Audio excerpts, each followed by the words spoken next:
We've been running a community event for the last 10 years, with the theme being that of Robbie Burns, the famous Scottish bard. These events have been hosted in different venues right across the Derry City and Strabane District Council area, and it was 3 years ago that I was approached after the event had concluded by two lovely ladies called Hilary and Edna. This is where the story begins, and it's about a man called George Paxton Findlay, who was the uncle of these two ladies.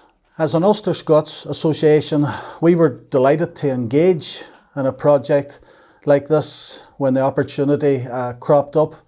The two ladies introduced this small brown suitcase, and to our amazement, when we examined the contents of the case, we got all the items indexed, and we realised that there was over 200 poems written by the man we now know as G.P. Findlay.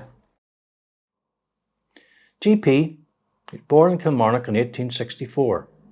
He was the youngest of 10 children of George Paxton Findlay Sr. and his wife Jean Candish. The economy of Kilmarnock at the time of G.P.'s birth was based around heavy industry, with coal mining, locomotive manufacturing and carpet making. Growing up in Kilmarnock, G.P. would have been very aware of the impressive 23-arched railway viaduct which crosses the town centre. It was built in the 1840s to connect the city of Glasgow with Carlisle. It is believed that with a background in engineering that he attended Kilmarnock Academy. In 1879, the Robbie Burns statue was unveiled, with a newspaper report at the time saying that it was the largest crowd that Kilmarnock had ever seen. Was this the catalyst that started G.P.'s lifelong love for the works of Robert Burns? In his poem, The Proud Little City of Derry, written in July 1943, he writes, "When I first came to Derry, just 41 years ago today, coming straight from London was of course a tidy chance."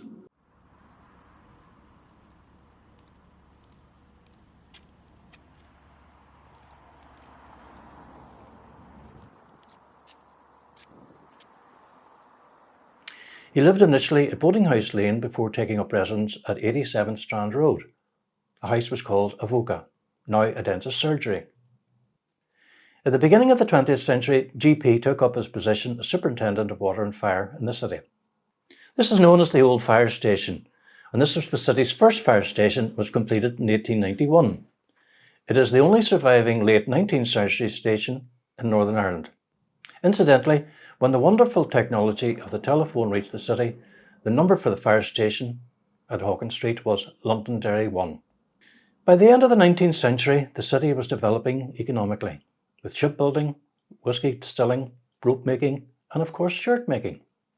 There was an increasing demand for water, and locations considered for a new reservoir included in Donegal, the Minches, Buncrana, Quigley's Point, and even Loch Ash in County Tyrone. With his dual role of water inspector and fire superintendent, he would have been responsible along with the city engineer, Matthew Robinson, for the choice of a selection of Calais as the site of a reservoir in 1904, with a pipe taking water to the reservoirs at Cregan.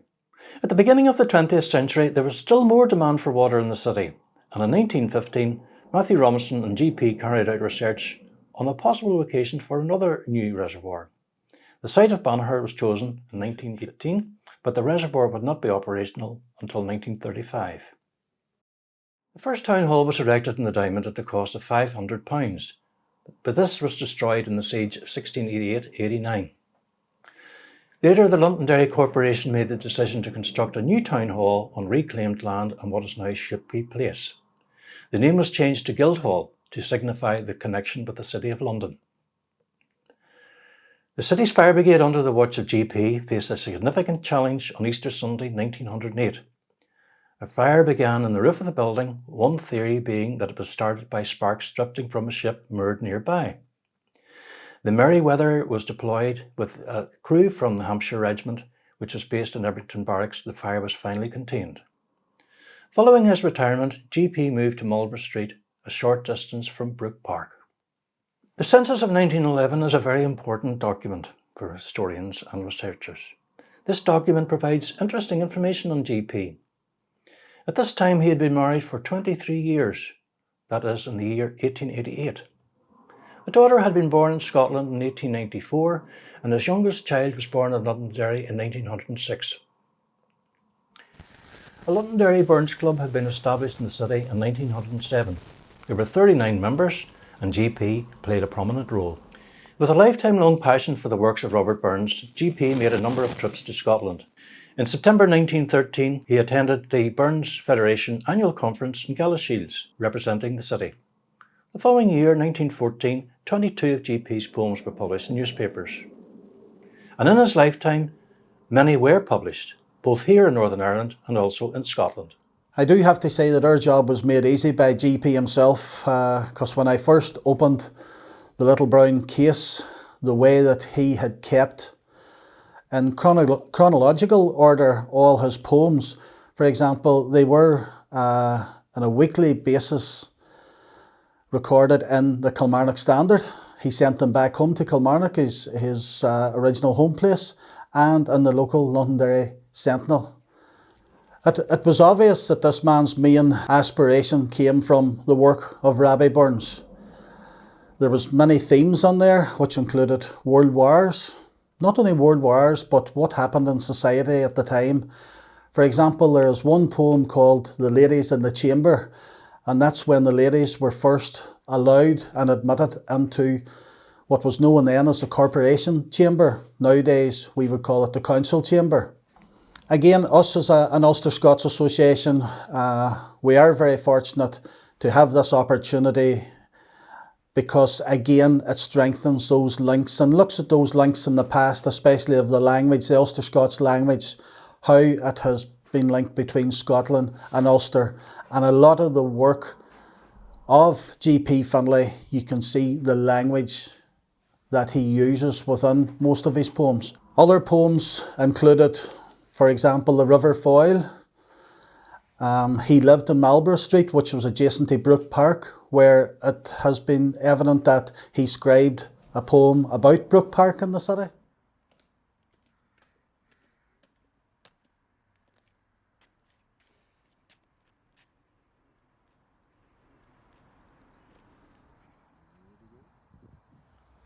Where I'm resting, life feels pleasant. All is tranquil and serene. Scarce a sound of aught is present mid this stretch of emerald green. Except in summer. When I listen, I hear the trilling of the lark. To Derry folk, a heaven-sent blessing is this beauty spot, Brook Park. In spring, in summer and in autumn, flowers abound in brilliant hues, fair and fresh, diffusing fragrance, sparkling with the morning dews. Here, the nursemaids with their charges, from midday till it's getting dark, move about or sit and chatter in Derry's beauty spot, Brook Park. To the frail and aged, what a blessing are the seats where they can rest and enjoy their daily papers, reading news they fancy best.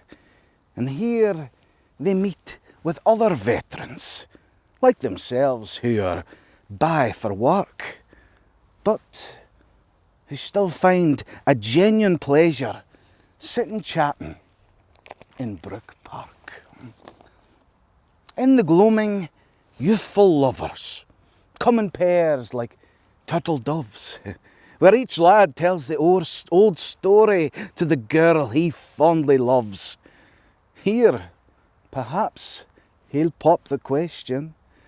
The girl's shy blushes he will mark, which often tells him he's accepted, ere she says so in Brook Park.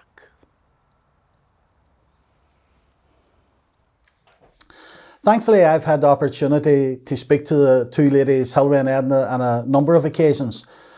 And not only did it become apparent about the importance of the work, the poetry that this man had scribed, but these ladies' aunt, who was a Miss Selfridge, who married GP, her father, a local entrepreneur, formerly worked in Tilly and Henderson's. After his time there, opened up two shops on Limavady Road, Ebrington Terrace. One was a fish and chip shop, the other was a grocery shop. And the ladies tell me when they were very young, they were in the grocery shop one day when this well-dressed gentleman came in, asked their aunt, who was formerly Miss Selfridge behind the counter, about the name above the doors, which was Selfridge. He said that was his surname and wanted to make some more inquiries. At this stage, the lady turned round that was working in the shop and said, "Look, see, we're busy here today, I'm sorry, but unless you're buying anything, I don't have time to talk to you." At which stage the man turned round and left the shop, got into his white Rolls Royce and proceeded to head back.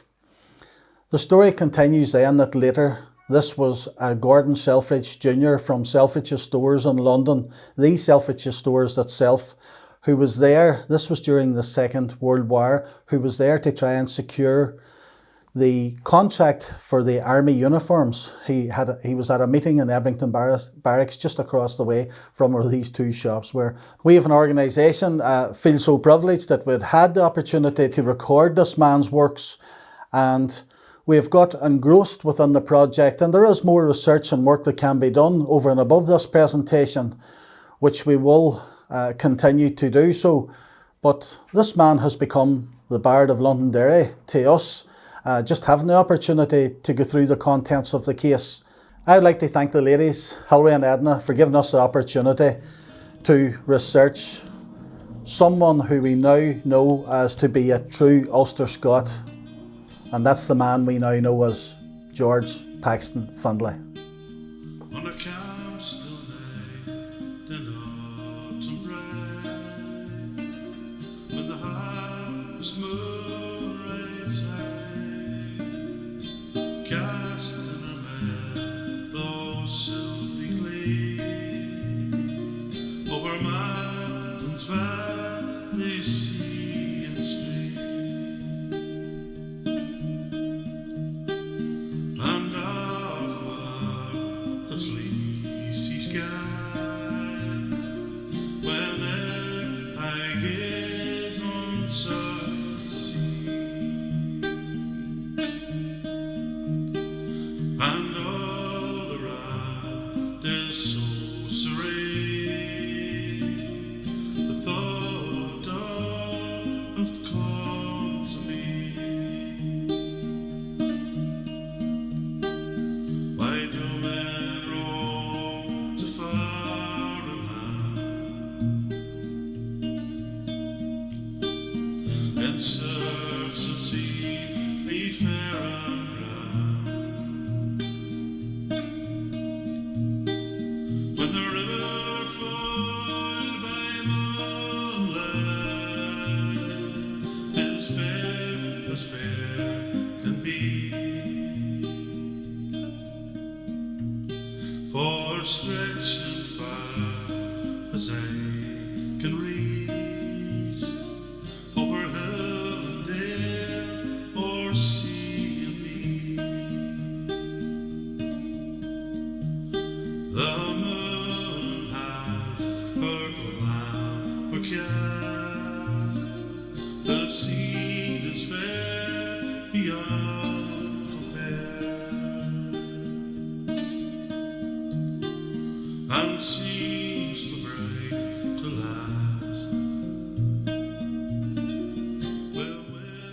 The following obituary appeared in the Londonderry Sentinel on Friday, June the 7th, 1947, headed Mr. George Paxton Findlay.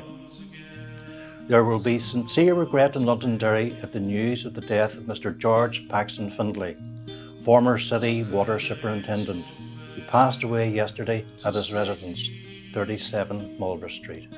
No matter where I chance to stray, it seems enchant and bright or gay, the river foiled by moonlight will be dear to me. Oh, the river